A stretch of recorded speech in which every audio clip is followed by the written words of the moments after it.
आपसे एक बात पूछें, जरा उत्तर दोगे? ओ जलगांव की जी जाओन पक्का? हाँ तो उत्तर दीजिएगा। तुम्हारे पास में आकर तुम्हारे कोई रिश्तेदार किसी दूसरे की बुराई करते हैं, तुम सुन लेते हो, खुश हो गए, पर पक्का है क्या कि उसने दूसरे की बुराई तुम्हारे यहां करी तो क्या तुम्हारी बुराई वो दूसरी जगह नहीं करता होगा? करेगा ना? तो जैसे ही वो बुराई करे तो पहले हाथ जोड़कर नमन कर दो, हमें किसी की नहीं सुनना, क्योंकि मालूम है ये यहां की वहां करेगा।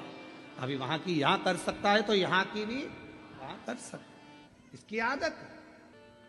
अगर ये दूसरे के लिए अपशब्द कह सकता है तो ये यहां की बात भी दूसरी जगह कह, हाथ जोड़ करके दो, हमें नहीं सुना। अरे बहुत बढ़िया घर है हमारा, बाबा की कृपा है, शंकर जी को एक लोटा जल चढ़ाते हैं, पूरा घर आज आनंद में। बच्चे भी मंदिर जाने से पहले शिवालय जाते हैं, एक लोटा जल चढ़ाते हैं, बच्चे स्कूल से आते हैं, श्री शिवाय नमस्तुभ्यम कहते हैं, घर के दरवाजे पर श्री शिवाय नमस्तुभ्यम लिखा है, दिवाली की सफाई होगी, सब आनंद होगा, शंकर जी का भजन होगा। हमारे घर में निंदा का कोई काम नहीं है, क्योंकि तू अगर दूसरे की जगह की बात यहां कह रहा है तो हमारे यहां की ले जाकर भी दूसरी जगह जरूर कहेगा। इसलिए क्या किसको रोइए, चादर तान के सोइए, आग लगे बस्ती में अपन रहो।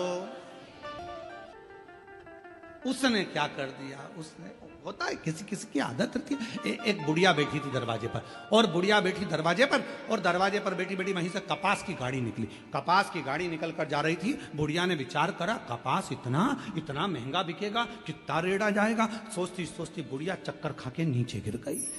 बुढ़िया नीचे गिरी, परिवार वाले आ गए, परिवार वालों ने आकर उस पर जल का छींटा दिया, बुढ़िया नहीं उठी, पानी छींटा, डॉक्टर को बुलाया, बुढ़िया नहीं उठी। पड़ोसन को मालूम पड़ा, क्या हुआ ना जाने हमारी मम्मी को क्या हो गया, चक्कर खा के नीचे गिर गए। इतने में पड़ोसन ने पूछा, कुछ निकल कर गया था क्या यहाँ से? हाँ, कपास की गाड़ी निकल कर गई थी, बस तुम चिंता मत करो, डॉक्टर मत बुलाओ, अब भी ठीक कर दूंगी मेरी पड़ोसन को। और पड़ोस वाली काकी दौड़ती दौड़ती आई और आकर का, जीजी उठ, सामने से जो कपास की गाड़ी निकल कर गई थी ना, उसमें आग लग गई। बुढ़िया उठ के बैठ गई, बुढ़िया उठ के।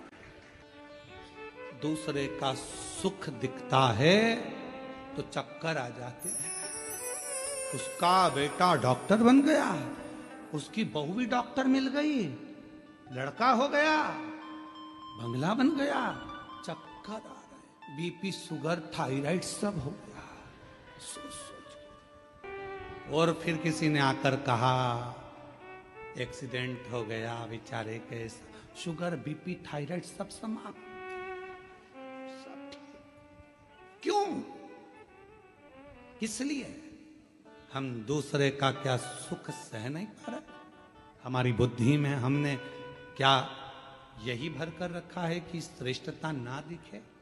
बल्कि भगवान से प्रार्थना करा करो, सर्वे भवन्तु सुखी, सब सुखी रहे, सब अच्छे रहे, सब खुश रहें, सब आनंद में रहें। आज का समय एक दूसरे की निंदा का, बुराई का समय नहीं है। आज का समय लोग लड़ रहे हैं, संत संत लड़ रहे हैं, साधु साधु लड़ रहे हैं, सन्यासी तपस्वी राजनेता अधिकारी सब आपस में एक दूसरे की टांग खींचने में पीछे नहीं हट रहे। पर आज का समय उसका नहीं। आज का समय तो भगवत भजन का। अपनी मस्ती में जियो, किसी के लिए अपशब्द नहीं, सबके लिए प्रेम परोसते चलो। वो एक गीत पुराना है पर उसकी एक लाइन बहुत अच्छी है। ज्योत से ज्योत जला के चलो, ज्योत से ज्योत जला के चलो, प्रेम की गंगा बहाते चलो, प्रेम की गंगा बहाते चलो। राह में आए जो दीन दुखी, राह में आए जो दीन दुखी, सबको गले से लगाते चलो, प्रेम की गंगा बहाते चलो, प्रेम की गंगा बहाते चलो।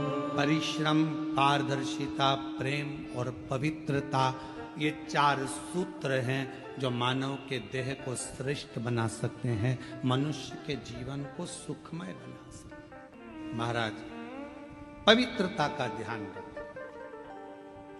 अब हमने पवित्रता का ध्यान कैसे रख रहे हैं? कई घरों में तो झगड़ा हो जाता पवित्रता के चक्कर। मैंने अभी झाड़ू लगाई थी, किसने कचरा पटका? अब घर तो साफ कर रही हो पर दिल साफ नहीं हो पा रहा। रोज मैं बार बार जूते चप्पल यहां से उठाकर रखती हूं, फिर जूते चप्पल पटक देते हैं। मैं नहीं उठाऊंगी अब की बार। कौन ने पटका? बेडशीट बिछाई थी, सोफे का कवर लगाया था, सामान लगाया था, मैंने गुलदस्ता, ये बच्चों के कान में इतनी परेशान हो गई, झल के 2-4 और कूट कुटा दिया। सफाई, हाय सफाई, हाय सफाई। घर तो साफ हो गया पर दिल मेला हो गया, मन मेला हो गया। क्या करोगे उस सफाई का अगर मन मेला हो गया? गंदा कर दिया ना, हो जाएगा, पर दिल तो गंदा मत करो, उसको तो पवित्र रखो, फिर साफ हो जाएगा। पर दिल गंदा नहीं।